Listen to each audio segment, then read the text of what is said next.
నమస్కారం friends. So నేను పెట్టినటువంటి టైటిల్ ప్రకారం గౌరవ ముఖ్యమంత్రి వర్యులు, తెలంగాణ రాష్ట్ర ముఖ్యమంత్రి వర్యులు రేవంత్ రెడ్డి గారు నేను చాలా మంచి మర్యాదతోటి అన్ని ఆలోచించి ఒక తెలంగాణ రాష్ట్రానికి అన్ని రకాలుగా మంచిగా జరగాలని చెప్పి అనునిత్యం ప్రతి అంశం మీద రీసెర్చ్ చేస్తూ అట్లనే ప్రజల నుంచి వాళ్ళ యొక్క డైరెక్ట్ ఇన్పుట్ తీసుకొని అనునిత్యం ప్రతి సమస్య మీద మాట్లాడుతున్నా, స్పందిస్తున్నా.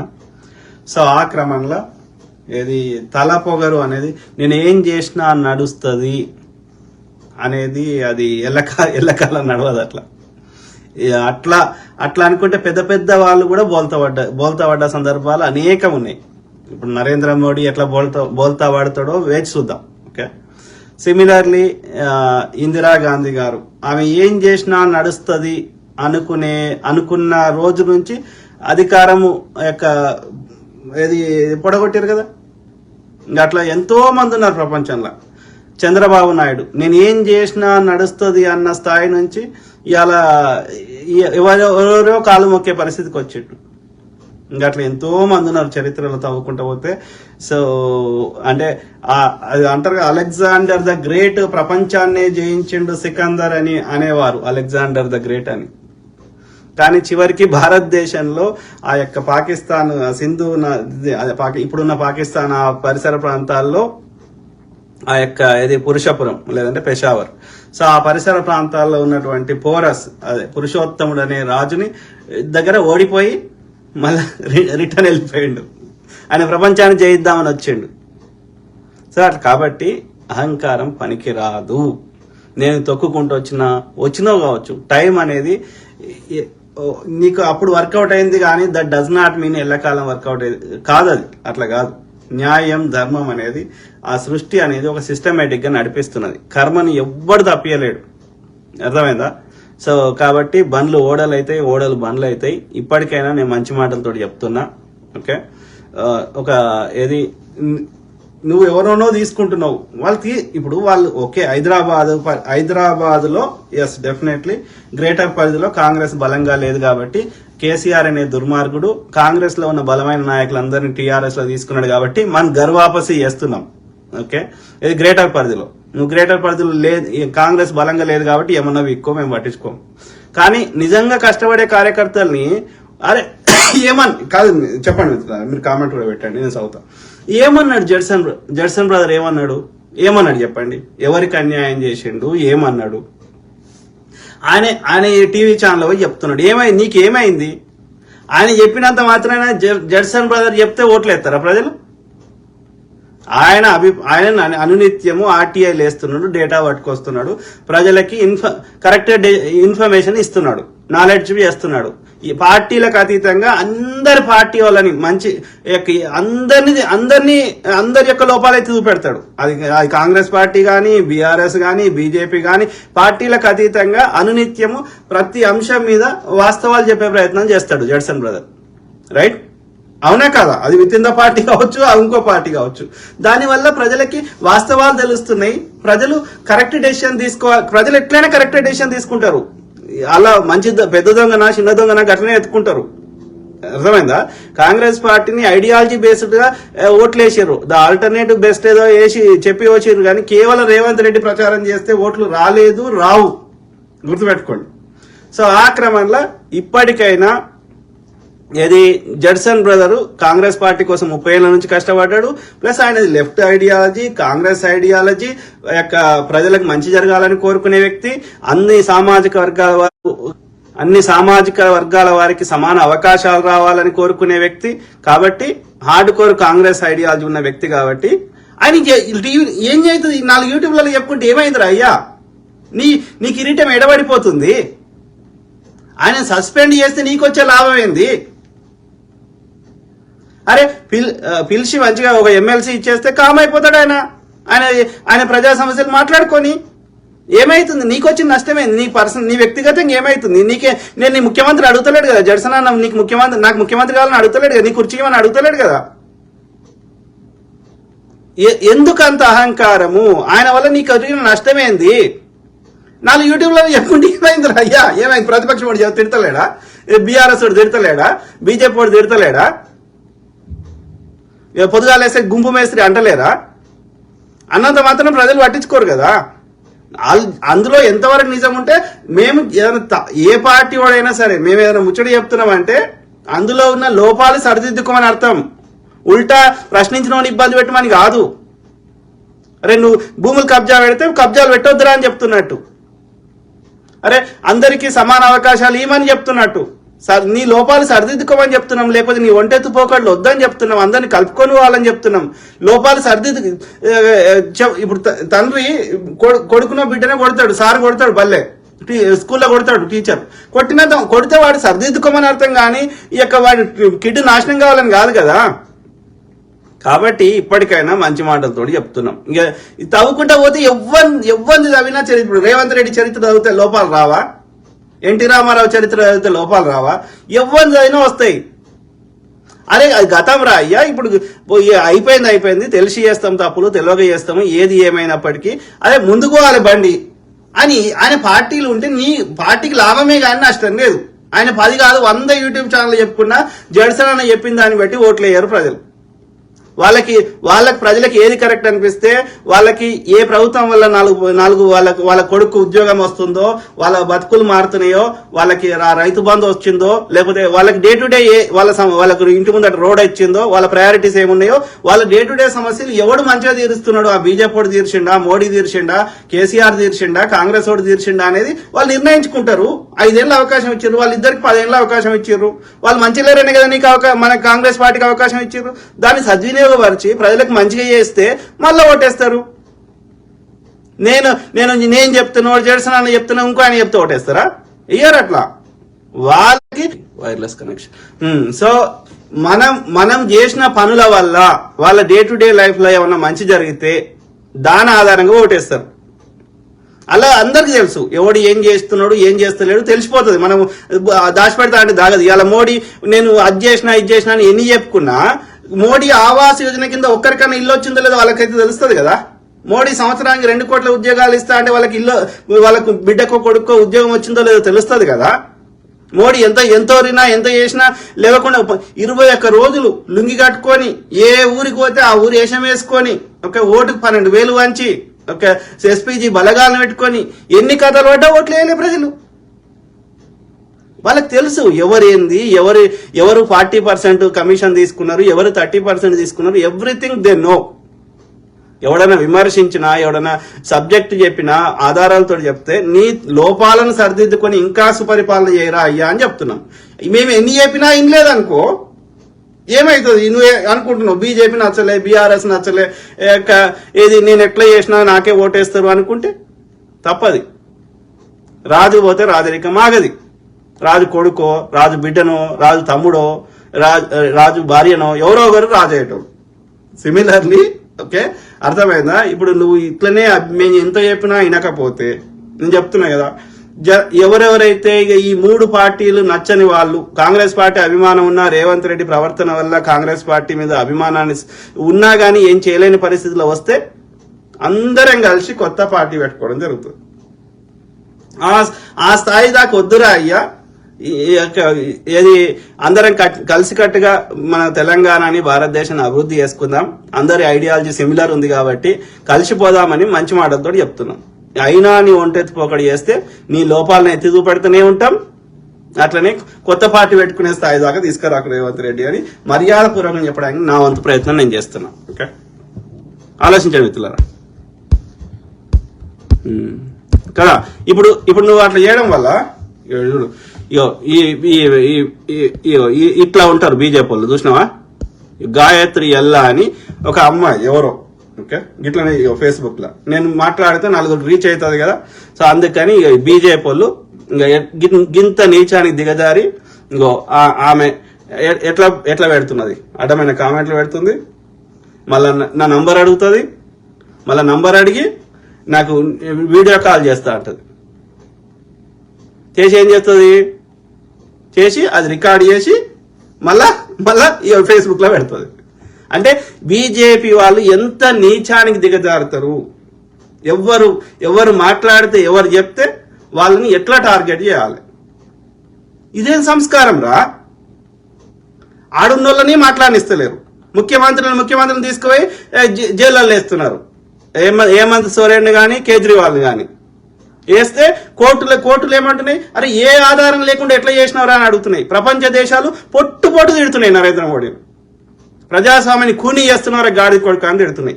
ఈ గాయత్రి ఎల్లకేం తెలుసు, పణకురుడు తెలుసు, అంతే కదా. You just sleep with anybody, right? You just want money and pleasure. You don't care about what is happening in the country or the world and in the society. How you were born as irresponsible citizen of the world? Shame on you. Gayatri ఎల్లా సిగ్గు తెచ్చుకో. నీ పేరు original కాదు, నువ్వు original కాదు, నీ బతుకు original కాదు. అర్థమైందా? నేను చాలా మందికి చెప్తున్నా, ఓ పబ్లిక్ లో చెప్తున్నా, దయచేసి ఇవన్నీ డర్టీ ట్రిక్స్. అర్థమైందా? స్త్రీని వాడుకుంటూ బీజేపీ గాడిది కొడుకు ఎవరెవరైతే అన్యాయం అక్రమాలు చేస్తారో, అర్థమైందా, ఎవరెవరైతే అడ్డదారుల పైసలు సంపాదించుకోవాలనుకుంటారో వాళ్ళందరూ బీజేపీ సపోర్ట్ చేస్తున్నారు. అందులో ఈ వ్యభిచారం వృత్తి చేసుకుంటూ ఏ పని శాతగాని ముండలే వ్యభిచారం చేస్తారు. ఒక ఆడదానికి ఒక మగవానికి ఇష్టం ఉండి వాళ్ళిద్దరు ఇష్టంతో చేసుకుంటే అది వేరే ముచ్చట. అది ఏ పని శాతగాక, కష్టపడడం శాతగాక, దానికి కాళ్ళు లేవు, దానికి చేతులు లేవు. ఎందుకంటే లేబర్ పని చేయలేదు, అది మొద్దు పని చేయలేదు. పోనీ బ్రెయిన్ వాడి అని కంప్యూటర్ రిలేటెడ్ పని, సాఫ్ట్వేర్ ఇంజనీర్, ఒక డాక్టర్ అవుతుంది అంటే దానికి చదువుకునే ఇంత లేదు, మేధస్సు లేదు. అంటే దాని దగ్గర బ్రెయిన్ లేదు, దాని దగ్గర కాళ్ళు లేవు, దాని దగ్గర చేతులు లేవు. ఏమున్నాయి నీ దగ్గర? ఏం కష్టపడకుండా వచ్చినా ముందట కొవ్వు పదార్థం, వెనుక కొవ్వు పదార్థం ఉంది దాని దగ్గర. గది చూపెట్టి అది పండుకుంటా అంటది. దానిలో ఏం పోతుంది? దాని ఏం పోతలేదు కదా, సబ్బెట్టి కడుక్కుంటే తప్ప ఏం పోతుంది దానికి? 4 పైసలు వస్తున్నాయి తప్ప ఏమైనా పోతున్నదా దానికి? ప్లెజర్ వస్తుంది, సుఖం వస్తుంది, పైసలు వస్తున్నాయి. కానీ దాంతో పాటు సుఖరోగాలు వస్తున్నాయి. దానికి మానవ సంబంధాలు అంటే తెలియదు, హ్యూమన్ రిలేషన్షిప్స్కి వాల్యూ తెలియదు. దీనికి ముసలిది అయితే లేకపోతే కష్టం వస్తే ఎవడొస్తాడు అంటే ఎవడు రాడు. వాడు ఒక రోజు అనుకుంటాడు, పైసలు చెప్తున్నారు కదా, ఇట్లనే ముండలు ఇట్లనే నన్ను ఇబ్బంది పెట్టడానికి ఆ ఈ బీజేపీ సంబంధించిన ముండలు ఇట్లా నన్ను ఇట్లా ఇబ్బంది పెడతారు. పెడితే ఒక ముండ ఏం చెప్తుంది, దానికి నైట్ పైసలు ఇస్తున్నాడు దానికి, అది డే అంతా వండుకుంటుంది, నైట్ 2 గంటలకు 3 గంటలకు ఉంటుంది. అది ఎవడు కస్టమర్ రాకపోతే నాకు ఫోన్ చేసేది, అంతకుముందు బ్లాక్ చేసిన అందరినీ. సో అది ఏం చెప్తుంది, వాడు పైసలు ఇచ్చిండట, గంటకోసారి ఎత్తాడట దాన్ని. గిట్లాంటి కథలు నెయ్యి ముండలది. దాన్ని బ్లాక్ చేసే జెన్యూన్ అనుకున్నాం, కానీ అది తేడా ఉన్నది అది. సో దాన్ని బ్లాక్ చేయాల్సిన అవసరం ఉంది. అర్థమైందా మిత్రులారా? సో కాబట్టి నేను ఏం చెప్తున్నా, ఎవరికైనా సరే, యూత్కైనా ఎవరికైనా ఏం చెప్తున్నా అంటే, దయచేసి ఎవరన్నా బయట ఈ ప్రొఫెషన్లో ఆడదాని తెరువుకోకండి, మీరు చేసే వృత్తిలో ఆడదాని తెరువుకోకండి. మీరు out side your profession what ever you do, ఆ లెజిటిమేట్ గా ఫస్ట్ డైరెక్ట్ గా కలవండి. కలిసి ఆ జెన్యూన్ గా అనిపిస్తేనే వాళ్ళకి నిజంగా ఒక కార్డియల్ రిలేషన్ మెయింటైన్ చేసేదంటే చేయండి. అంతేగాని ఎవరితో వాటితో పరిచయం లేని దాంతో పైసలు ఇచ్చి లేకపోతే రేపు ఇంకా ఏమైనా ఇచ్చేసి ఎవరి దాంతో పడితే దాంతో పోకండి, దయచేసి పోకండి. ఎందుకంటే దాంతో పాటు సుఖం రాదు, కిక్కం రాదు, అది బ్లాక్ మెయిల్ చేస్తుంది. ఫస్ట్ నీ దగ్గర ఫోటోలు వీడియోలు నీ తెలియకుండా తీసి అది నేను మొత్తం నీ కెరియర్ నాశనం చేస్తుంది, నీ యొక్క పైసలు గుంజుతుంది, నీ ఆస్తులు గుంజుతుంది, నీ మీద కేసులు వేస్తుంది. ఎందుకంటే చెడిపోయిన ముండలు ఉన్నారు, వాళ్ళు తల్లిదండ్రులు పెంచలేదా, వాళ్ళు మరి సరిగ్గా పెరగలేదా తెలియదు, కానీ ఆ క్రిమినల్ మెంటాలిటీ ముండలు ఉన్నారు. సో వాళ్ళకి ఎథిక్స్, సమాజానికి భారం అట్లాంటి ముండలు. అర్థమైందా? సో కాబట్టి దాని తెరువు పోకండి. ఎంతమందిని చూస్తలేం వాళ్ళ జీవితాలను సంకనాకించుకున్నారు చెడిపోయిన ముండలు ఉంటారు. కింద పడ్డా మీద పడ్డా ఇక అది అట్లా ఇక అంతే. అది బజార్లో వచ్చి బట్టలు ఇస్తుందంటేనే దానికి ఏ సిగ్గుశరం లేనిదైతేనే అట్లా చేస్తుంది. దానికి ఇప్పటికైనా సిగ్గుశరం వస్తుంది చూద్దాం. ఈ కాల్ అయిపోయినాక దాన్ని అన్ని బ్లాక్ చేద్దాం. సో ఆ క్రమంలో అసలు టాపిక్ నేను చెప్పదలుచుకునేది ఏంటంటే, అదే యూత్ కానీ ఎవడైనా సరే ఇది వాడు నాశనం కావాలంటే ఇది బెస్ట్, ఇది ఒక బెస్ట్ ఆప్షన్. అంటే బీజేపీ ఎంత స్థాయికైనా దిగజారుతాడు అనేది నేను ఇక్కడ చెప్పదలుచుకున్నాను. ఆర్య బాపన్ ముండా కొడుకు వాడు డైరెక్ట్ యుద్ధం చేయడు. వాడు మీరు ఎప్పుడైనా చూడండి, అన్నదమ్ముల మధ్య కొట్లాడ పెడతాడు. ఈ చరిత్ర మొత్తం చూడండి, ఆడు బ్రిటిష్ వాడు అట్లనే చేసిండు. ఆ బ్రిటిష్ వాడు భారతదేశంలో వదిలిపెట్టిపోయింది ఎవరు అంటే, బ్రిటిష్ వాడి కింద సైన్యం కింద పనిచేసి బ్రిటిష్ వాడి కింద బూట్లు నాకినటువంటి మంగల్ పాండేలు, గోడ్సేలు, సావర్కర్లు, ఈ గాడిది కొడుకులే. ఎట్లనే చేసి వాడు సుఖంగా ఉండాలి. మళ్ళీ కష్టపడిన వాళ్ళ మీద, నిజంగా స్వతంత్ర పోరాటం చేసిన వాళ్ళ మీద వాడు బురద. నిజాం గారి మీద ఇవాళ సికింద్రాబాద్ నగరాన్ని నిర్మించింది నిజాములు, హైదరాబాద్ నగరాన్ని నిర్మించింది కుతుబ్ షాహీలు. ఇలా మన హైదరాబాద్ లో ఏమైనా పెద్ద పెద్ద కట్టడాలు ఉన్నాయి, సాలార్ జంగ్ మ్యూజియాలు ఉన్నాయి, ఇంకేమైనా హుస్సేన్ సాగర్లు ఉన్నాయి అంటే ఆ ముస్లిం రాజులే చేసారు. ముస్లిం రాజులు చెడ్డోళ్ళు అనమాట. మన ముస్లిం రాజులు పరిపాలించిన కుతుబ్ షాహీలు లేకపోతే అసఫ్ జాహీలు పరిపాలించిన దానికంటే మరాఠా పేష్వాలు పరిపాలించింది బాగుండేనా రాజ్యం? బాపనోడు పరిపాలించాడు పేష్వాలు, బాజీరావు, గీజీరావు. సినిమాలు ఎవరిని వస్తాయి? బాజీరావు బాపనోడు, ఝాన్సీ లక్ష్మీబాయి బాపనామే, మంగల్ పాండే బాపనోడు. అంత బాపనోళ్ళు ఎట్లా మంచి వాళ్ళు ఉంటారా? మిగతా అంతా ఎట్లా చెడ్డోళ్ళు ఉంటారా? 3% ఉన్న బాపనోడు 97%, 99% అన్ని ఇప్పుడు కేంద్ర ప్రభుత్వంలో ఉన్న అన్ని పదవులు వాళ్ళే ఉన్నారు. గుళ్ళల పూజారి ఆడే ఉంటాడు, ఏం కష్టపడాడు. 99% అందరు గుళ్ళ పైసలు ఎత్తే ఆ బాపనోడు మింగుతాడు. గుడికి మాన్యాలు ఇస్తే బాపనోడు మింగుతాడు. నాశనం చేస్తున్నాడు అన్ని వ్యవస్థలు. ఒక రేషనల్ థింకింగ్ ఉండదు, ఒక సైంటిఫిక్ థింకింగ్ ఉండదు, ఒక సైంటిఫిక్ గా మాట్లాడాడు. ఎవ్వడు ప్రశ్నిస్తే వాని మీద బురద. నా వ్యక్తిగత కుటుంబంలోకి వచ్చి తగాదాలు పెడతాడు, లేకపోతే నా పర్సనల్ క్యారెక్టర్ అసాసినేట్ చేస్తాడు. మహాత్మా గాంధీ ప్రపంచం అంతా పొగిడితే, వాళ్ళు సినిమాలు చేసుకొని ప్రపంచ దేశాలు చూస్తే, మన మహాత్మా గాంధీని ఇన్స్పిరేషన్ గా తీసుకొని ప్రపంచంలో ఎంతో మంది ఉద్యమాలు చేస్తే, మార్టిన్ లూథర్ కింగ్ నాకు మహాత్మా గాంధీ ఆదర్శప్రాయుడు అంటాడు. అట్లా ఎంతో మంది గాంధీని ఇన్స్పైర్ తీసుకుని వాళ్ళ దేశంలో కొట్లాడి స్వతంత్రం తెచ్చుకున్నారు. ఎందుకంటే గాంధీ గారి కంటే ముందు బుద్ధుడు ప్రవచన శాంతి బోధించండి, అహింస బోధించండి, కానీ దాన్ని ప్రాక్టికల్ గా నిరూపించి చూపెట్టింది మహాత్మా గాంధీ గారు. అంతకుముందు ఏమైనా కావాలంటే యుద్ధం చేసుకుంటారు. సో కాబట్టి అహింస ద్వారా కూడా ప్రపంచంలో ఏదైనా సాధించవచ్చు, ఒక నిరసన తెలిపి అనేది ప్రపంచానికి చెప్పడం అనేది. నేను నోబెల్ పీస్ కమిటీకి లెటర్ రాసిన, అరే నువ్వు ఇంతమందికి ఇచ్చినావు కదరా నోబెల్ ప్రైజ్ మరి ప్రపంచానికి అహింసా మార్గాన్ని చూపెట్టిన మహాత్మా గాంధీకి ఎందుకు ఇవ్వలేదురా అంటే వాడు సారీ చెప్పిండు. అరే 1948 ఇద్దాం అనుకున్నాం, కానీ మా రూల్స్ ప్రకారం చనిపోయిన వ్యక్తికి ఇవ్వలేము కాబట్టి ఆ సంవత్సరం ఎవరికి ఇవ్వలేదు, మహాత్మా గాంధీ గౌరవార్థం అని చెప్పిండు. అట్లాంటి మహాత్మా గాంధీ మీద బురద వెళ్తారు ఈ గాడిద కొడుకులు. ఆయన స్వతంత్రం గురించి కొట్లాడకపోతే ఇలా ఆస్ట్రేలియా తెల్లోని దేశం అయింది, ఆ దేశంలో మూలవాసులు ఏడబోయినరో ఎవరికి తెలియదు.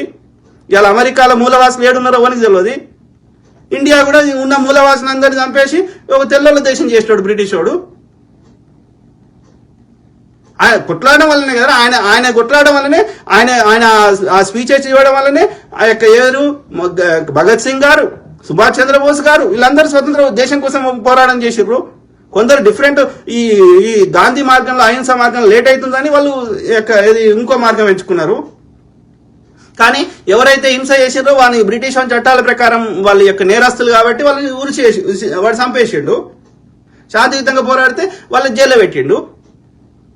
కానీ ఆ పోరాటం వల్ల ఎన్నో మనని పరిపాలనలో భాగస్వామ్యం చేసిండ్రు, ఎలక్షన్స్ పెట్టిండ్రు, డొమినియన్ స్టేటస్ ఇస్తామన్నారు. చివరికి వానికి విధి లేని పరిస్థితులు క్రియేట్ చేస్తే స్వతంత్రం ఇచ్చిపోయిండు. కాబట్టి మన బతుకులు ఇవాళ మనం భారతదేశంలో భారతీయులు ఉన్నామంటే కారణం మహాత్మా గాంధీ గారు. అట్లాంటి గాంధీ గారి మీద బురదలతో గాడి కొడుకులు స్వతంత్ర ఉద్యమంలో ఎవరిని పాల్గొనదని చెప్పిండ్రు. ఇదే ఆర్యబాబుని ఎడ్గేవాకర్ గాడు, ఇదే గోల్వాల్కర్ గాడు, వీళ్ళందరినీ రావణాసురులని వారి పత్రికలో రాసుకున్నాడు గోడ్సే గాడు. మహాత్మా గాంధీని చంపి ముస్లిం చంపినని ప్రచారం చేసిర్రు. వీధులలో స్వీట్లు పంచుకున్నారు. వీళ్ళు మనుషులు కాదు, రాక్షసులు ఎట్లుండే మనం చూడలేదు. కానీ ఇప్పుడు నరరూప రాక్షసులు. ఒకటి చచ్చిపోతే పండుగ చేసుకునేటువంటి ఈ మణిపూర్లో గొడవలు జరిగితే మనుషుల ప్రాణాలు పోతుంటే వీళ్ళు పండుగలు సెలబ్రేట్ చేసుకుంటారు. గోద్రాల అల్లర్లు అయితే పండుగలు చేసుకున్నారు. అర్థమైందా? అంత కిరాతకులు ఈ బీజేపీ ముండా కొడుకులు. ఒక్కోడి సావుని ఎంజాయ్ చేస్తారంటే వాడు శాడిస్టు. అట్లాంటి గాడిద కొడుకులు, అట్లాంటి ముండలు. ఇంకా ఇప్పుడు గట్లాంటి ముండలతో మనం ఎందుకు పోతాం? పోకపోతే ఇంకో టైటిల్ అంట కడతారు. పోవాలనా? ఎల్లుండ దగ్గరికి పోవాలనా? ఎందుకు పోవాలరా? ఒకదాంతో కలిసి ఉండే ప్రయత్నం చేస్తాం. అది మనం ఏ పర్పస్ సంతోషంగా ఉండడానికి పెళ్లి చేసుకుంటే అది దాని ద్వారా కూడా ఇబ్బంది పెడితే దాన్ని వదిలేస్తారు, ఇంకో దాన్ని చేసుకుంటారు. అంతేగాని ఈ యువత దాంతో తిరుగుతారా? నువ్వు చేసేది వ్యభిచారం చేసుకుంటా ఒక నియమ నిబద్ధతలతో ఒక సిస్టమేటిక్ ఉంటే వాని మీద బురదాలుడు అంటే ఎల్లు దగ్గరికి పోతేనే వాడాదా? ఒక సిస్టమేటిక్ లైఫ్ బతకడం తప్ప, అట్లా కోరుకోవడం తప్ప. ఎందుకు నువ్వు చేసేదే గలీజ్ పని, పడుపు వృత్తి, ఒళ్ళమ్ముకునే వృత్తి, నీకు శాత కాక మళ్ళీ మంచిగుండే వ్యక్తుల మీద బురదలుడు ఏందే? సిగ్గుశరం తెచ్చుకో. ఆ ముండలందరికీ చెప్తున్నా. సో కాబట్టి మనం ఎందుకు కాంగ్రెస్ పార్టీ ఎందుకు రావాలన్నాం? అరే వానికంటే ఇప్పుడు బాగలేదా? రేవంత్ రెడ్డి దుర్మార్గుడ మంచోడు ఎట్లున్నా సరే వాని కొమ్ములోంచి మనం పరిపాలన మంచిగా చేయించే ప్రయత్నం చేస్తాం. అది అసలే ఏం లేదు అనుకో, మనమే కొత్త పార్టీ పెట్టుకుందాం. ఎండ్ ఆఫ్ ద డే మన పైసలు మనకి చెందాలి, మన భూమి మనకి చెందాలి, మన పైసలు తోటి కట్టిన ప్రాజెక్టులో నీళ్లు మనకు వాడాలి, మన పొరగాళ్ళకు ఉద్యోగాలు రావాలి. As simple as that. ఆ కంపేర్ చేసినప్పుడు ఆ బీజేపీ బీఆర్ఎస్ కంటే yes Congress party 1000 times better. Revanth Reddy పిచ్చి పిచ్చి చేస్తే ఎందుకు కూరుకుంటాడు? రాహుల్ గాంధీ, సోనియా గాంధీ ఎందుకు కూరుకుంటారు? ఇంకా వాళ్ళ దాకా ముచ్చట అన్ని ముచ్చట్లు రీచ్ అవుతూనే లేదు కానీ ఎస్ అన్ని రీచ్ చేసే ప్రయత్నం చేస్తాం. ఇప్పటికైనా రేవంత్ రెడ్డి మంచి మాటలతో చెప్తున్నాం, జడ్సన్ బ్యాక్ తీసుకో, ఆయనకి ఎమ్మెల్సీ ఆయన ఏదో ఆయనకు నచ్చింది ఆయన మాట్లాడుకుంటాడు.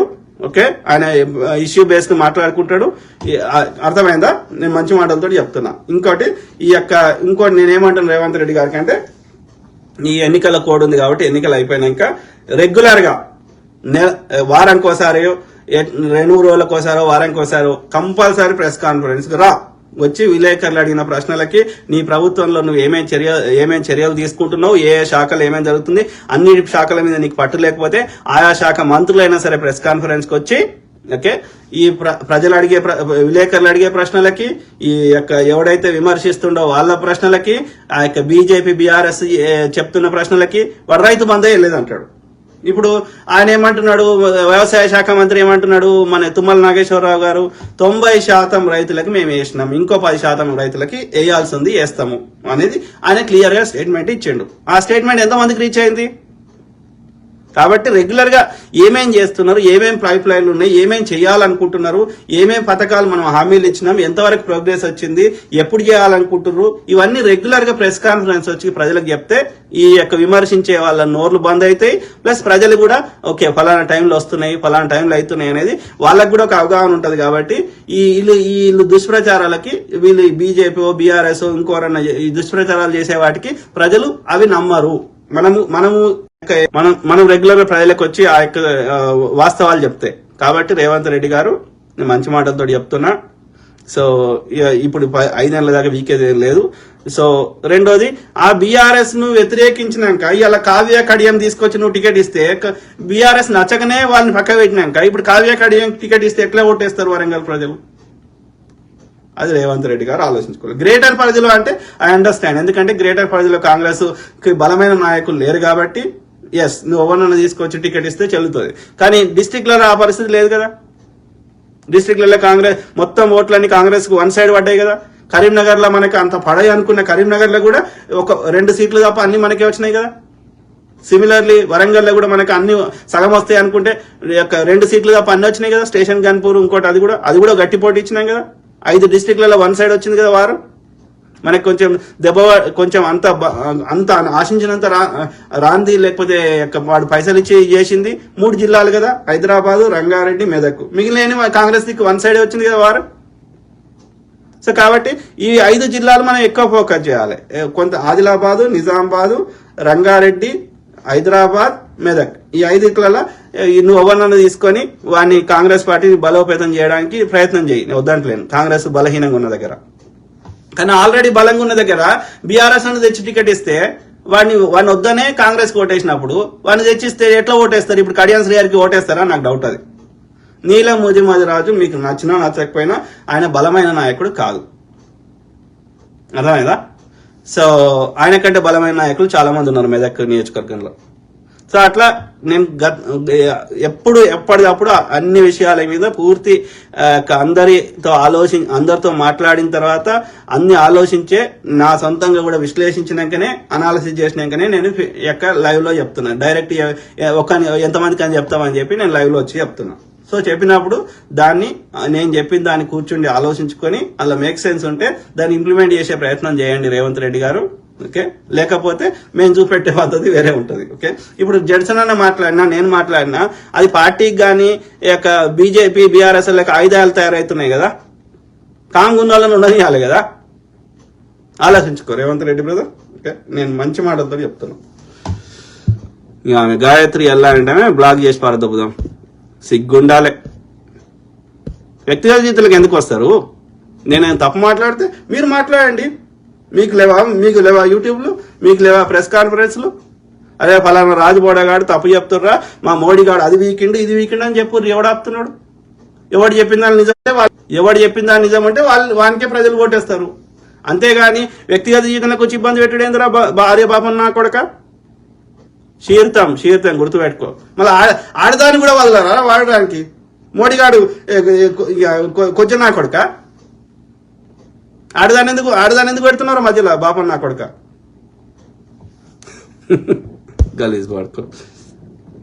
హాజీ ఆరిఫ్ ఏమంటున్నారు బ్రదర్? బత్తాయి కాలంలో 377 వాళ్ళు ఎక్కువ అయిపోయారు. వాళ్ళు ఏం శాత కాదు బ్రదర్. ఆర్య బాపన్ నా కొడుక్కి ఏమి శాత కాదు, కొట్లాట పెట్టుడు తప్ప. అదేంది, ఈవెన్ మరాఠాలు ఒక్కడు కూడా ధర్మయుద్ధం చేయలే, మైదానంలోకి వచ్చి జంగ్ చేయలే. వాడు మన నిద్రపోయినప్పుడు వస్తాడు, ఇది గరిల్లా యుద్ధాలే, వస్తాడు కొడతాడు, మళ్ళీ చూసేవారు కనిపించాడు, మళ్ళీ పోయి గుట్టల పైన దాక్కుంటాడు. వాడు మనకెక్కరాదు గుట్టలు. దమ్ము అంటే మొగాడు అయితే మైదానం జంగురా, మైదానంకు రా, నువ్వు నేను కొట్లాడుదాం, అది లెక్క. వాడు ధర్మయుద్ధం చేయడు, బ్యాక్ స్టాబింగ్. నీ అన్నతోటి నీ తమ్మునితోటి నీకు ఓడిపిస్తాడు. నీ అన్నకు తమ్మునికి ఏం చెప్తాడు? వాడు బలహీనుడు ఉంటే నీ ఆస్తి అంతా వానికి వచ్చినాడు చేస్తా అంటాడు, లేకపోతే వాడిని రాజుని చేస్తా అంటాడు. అది బ్రిటిష్ వాడి పాలసీ, విభజించు పాలించు.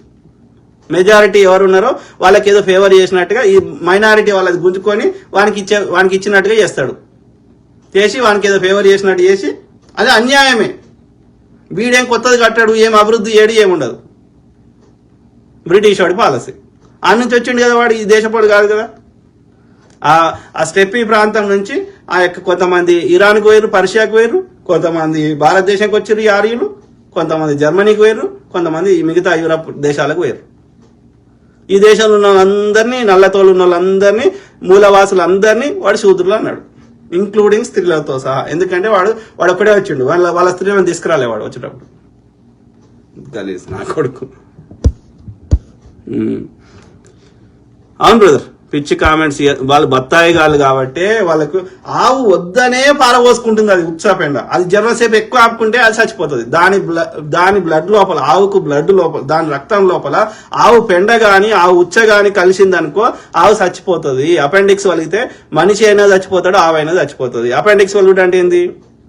ఆ ఫీకస్ మెటీరియల్, ఆ వేస్ట్ మెటీరియల్ అనేది, ఆ మలం అనేది రక్తంలో కలిసినప్పుడు రక్తము యొక్క అందులో ఉండే బ్యాక్టీరియాలు, వైరస్లు, అడ్డమైనవన్నీ రక్తంలో కలిస్తే మనిషి చచ్చిపోతాడు.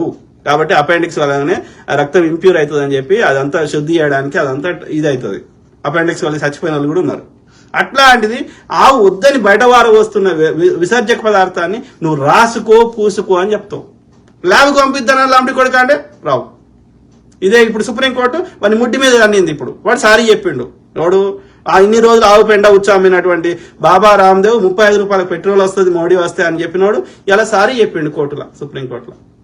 నేను తప్పు చేసినా, నా పతంజలి ప్రాడక్ట్లలో ఎలాంటి ఔషధ గుణాలు లేవు, ఆవు పెండ ఉచ్చ తప్ప అని వాడు సారీ చెప్పిండు. ఇవాళ అంటే రేషనల్ థింకింగ్ ఉండదు, లాజికల్ థింకింగ్ ఉండదు. వాడు ఎవడో తెల్లోడు కనిపెట్టినాక మావాడు ఎప్పుడో చెప్పిండు అంటాడు. మీ వాడు ఎప్పుడో చెప్తే ఆ పుస్తకాలు చదివి అది మాకు పనికొచ్చి చేసి పేటెంట్ తీసుకుంటే వాడిని కనిపెట్టించి వెళ్ళదు కదా. ఇప్పుడు వాడు గెలీలియో అనేటోడు మైక్రోస్కోప్, అదేంది టెలిస్కోప్ కనిపెట్టాడు. ఆడు కనిపెట్టక ముందు మావాడు మా గుడి మీద ఉంది, మావాడు ఇట్లనే ఉన్నది, మావాడు కెమెరా ఉంది అని చెప్తాడు కదా. మోడీ గాడు ఎవడో చెప్తాడు కదా. అరే నీ పుస్తకంలో ఉంటే నువ్వు కనిపెట్టి పేటెంట్ తీసుకో. వాడికి కనిపెట్టే చెల్లదు కదా. అంటే నీకు నాలెడ్జ్ లేదు, ఏం లేదు. అట్లా చేయకుంటే అదే ఆయన ఎట్లా చెప్తావు? చెప్పలే కదా. నిజంగా నీ పుస్తకాల్లో ఉంటే తీసి అది ప్రాక్టికల్ గా పనికి వచ్చినట్టు చేయి, పేటెంట్ తీసుకో.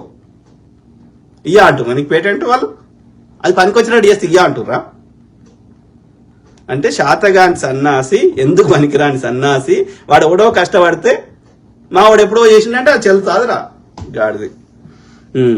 హాజీ ఆరిఫ్, అద్దంకి దయాకర్ గారికి ఎమ్మెల్సీ ఇయ్యలేదు. అసలు తెలంగాణలో కాంగ్రెస్ పార్టీతో ఉన్న సీనియర్ నాయకులు అద్దంకి దయాకర్ అంటే ఆయన సచ్చీలత ఏందో ఆయనకే తెలుసు. మనం పబ్లిక్ లో మాట్లాడుకోవాల్సిన అవసరం లేదు. ఆయన ఎవరెవరి దగ్గర ఏమేమి పైసలు తీసుకుంటుండు అనేది ఆయనకే తెలుసు. ఆయన రేవంత్ రెడ్డి మనిషి అయినప్పటికీ ఆయనకి ఇవ్వలేదు అంటే దానికి ఇంటర్నల్ కారణాలు ఏమున్నాయో నాకు తెలియదు. సో ఏది ఏమైనప్పటికీ అద్దంకి దయాకర్ని పక్క పెట్టండి. కానీ ఈ జడ్సన్ బ్రదర్ అయితే జెన్యున్ క్యాండిడేట్. అట్లా జెన్యున్ గా కష్టపడుతున్న వాళ్ళు చాలా మంది ఉన్నారు. కానీ ఈ రేవంత్ రెడ్డి గారికి నేను అబ్జర్వ్ చేసింది ప్లస్ వేరే వాళ్ళు కూడా చెప్పిన దాన్ని బట్టి ఆయనకి జై జై అంటే చాలు. జై జై అనకపోతే వాస్తవాలు మాట్లాడితే ఆయనకి రుచించదు. అది మంచి పద్ధతి కాదు. ఆ జై జై తోటి ఏం ఊరు లేవది, పీరు లేవది, దాంతో ఏమి లాభం లేదు. ఆ జై జై అంటే దానివల్ల నష్టమే జరుగుతుంది కానీ లాభం జరగదు. ఎందుకంటే నీకు వాస్తవాలు తెలివై. అందుకని రాజు ఆస్థానంలో ఎవడన్న పుస్తకాలు రాస్తే ఎవడు నమ్మేవాడు కాదు. ఇప్పటికీ నమ్మరు. ప్రతి రాజు కింద ఆస్థానంలో కవులు ఉండేవారు, వాళ్ళు పుస్తకాలు రాసేవారు. కానీ వాళ్ళని ఎవ్వడు నమ్మరు. అప్పుడు నమ్మరు, ఇప్పుడు నమ్మరు. ఎందుకంటే వాడు రాజును పొగిడితే వానికి అగ్రహారాలు, వాని యొక్క మణిహారాలు ఇవి ఇచ్చేవాడు రాజు. అందుకని చరిత్రను తెలుసుకోవాలంటే రాజు చెక్కించిన శిలాశాసనాలు గాని, విదేశీ యాత్రికులు వ్యాపారస్తులు గాని, వర్తకం కోసం గాని, లేకపోతే చరిత్రకారులు గాని భారతదేశ పర్యటనకు వచ్చినప్పుడు వాళ్ళు రాసిన పుస్తకాలనే ప్రామాణికంగా తీసుకుంటారు. ఎందుకంటే వాళ్ళు నాట్ ఇన్ఫ్లుయెన్స్డ్. బట్ ఇది పరిస్థితి, అర్థమైందా? కాబట్టి నేనేం చెప్తున్నా రేవంత్ రెడ్డి గారికి అంటే, ఇప్పుడు వెనకటి రాజులు కూడా ఏది వాళ్ళ పరిపాలన ఎట్లుంది అనేది తెలిసేది కాదు. వాళ్ళ కింద ఉన్న మంత్రులు, వాళ్ళ కింద ఉన్న వాళ్ళందరూ బాగుంది, రాజా మంచి ఉంది అని చెప్పేవారు. వాడు ఖుషి అయిపోయేటోడు. కానీ నిజమైన మంచి రాజు ఏం చేస్తాడు అంటే, చెడ్డ రాజు ఉంటే వాడు పట్టించుకోకపోతుండే, ఏదో ఇక మంత్రులు ఎవడో ఏదో నడిపిస్తుండే, కానీ ప్రజలు ఇబ్బంది పడుతుండే, ఏదో నడుస్తుండే రాజ్యం. కానీ మంచి రాజు అనేటోడు ఏం చేస్తాడంటే మారు వేషంలో పోయేటోడు, ప్రజల దగ్గరికి పోయి ప్రజల యొక్క అభిప్రాయం ఏందో డైరెక్ట్ గా తెలుసుకునేవాడు. కాబట్టి ఈ జై జై తోటి నష్టమే గానీ లాభం లేదు. ఎవడైతే వాస్తవాలు చెప్తుండో వాళ్ళ యొక్క డైరెక్ట్ వినాలి. నెగిటివ్ వాడని తిడుతున్నాడు చెప్తున్నాడు అంటే అందులో ఎంతో కొంత వాస్తవం ఉంటుంది. కాబట్టి దాన్ని పరిగణలోకి తీసుకొని దానికి తగ్గట్టుగా మనం ఏమేమి రెమెడీ చేయొచ్చు, ఏమేమి అందులో చర్యలు తీసుకోవచ్చు అనేది ఆలోచించాలి. ఆడు మంచి రాజు అవుతాడు. జై జై భజన వాడుకుంటే ఇట్లనే చేస్తే మేము పొద్దుగాలు వేస్తే ప్రజల్ని ఎక్స్పోజ్ చేస్తాం.